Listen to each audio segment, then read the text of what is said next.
আপনি আমার বিরুদ্ধে লাগবেন, কিন্তু হাসনাত আব্দুল্লাহর বিরুদ্ধে লাগে তো আপনি কিছুই পাবেন না। জনগণই আমার প্রমোটর, জনগণই আমার ক্রিটিক, জনগণই হচ্ছে আমার প্রোটেক্টর। এই যে মিডিয়াগুলো, যতগুলো মিডিয়া, আমি তো আপনাদেরকে আমি সাংবাদিকদেরকে সম্মান করি, কিন্তু মিডিয়া মালিক আপনারা যারা আছেন, আপনারা ব্যাংক ঋণ খেলাপি আপনারা যারা আছেন, আপনারা যারা দুর্নীতি করেন, দেশের টাকা বিদেশে পাঠান, আপনাদের নিজস্ব চরিতার্থ হাসিল করার জন্য সাংবাদিকদেরকে রাজনীতিবিদদের পিছনে লেলিয়ে দেন, আমি তো আপনাদেরকে গুনি না।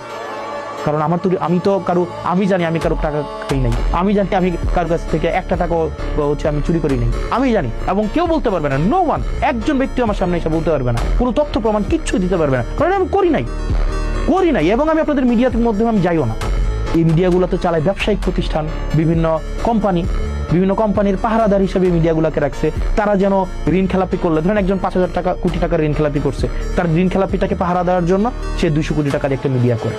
এবং আমি হাসনাত আব্দুল্লাহ নিশ্চিত করছি আপনাদেরকে, প্রত্যেকটা পয়সা, প্রত্যেকটা দায়িত্ব একটা আমানত, আপনারা আমাদেরকে ভালোবেসে দায়িত্ব দিয়েছেন, এবং প্রত্যেকটা পয়সার হিসাব আপনারা পাবেন। এবং এখানে প্রত্যেকটা দায়িত্বের যথাযথ কোন জায়গায় আমার লিমিটেশনস আছে, কোন জায়গায় আমার স্ট্রেংথ আছে, এই বিষয়গুলো আমি আপনাদের সামনে স্বীকার করব। সেটার জন্য আমার কোনো মাফিয়াকে ধরার দরকার নাই, সেটার জন্য আমার কোনো মিডিয়া মাফিয়ার উপর আমার ভর দেওয়ার কোনো প্রয়োজন নাই। জনগণই আমার প্রমোটর, জনগণই আমার ক্রিটিক, জনগণই আমার দিন শেষে আমার প্রোটেক্টর। আমার কোনো মিডিয়া প্রোটেকশন, কোনো এইসবের দিন শেষে লাগবে না, as long as people are with me.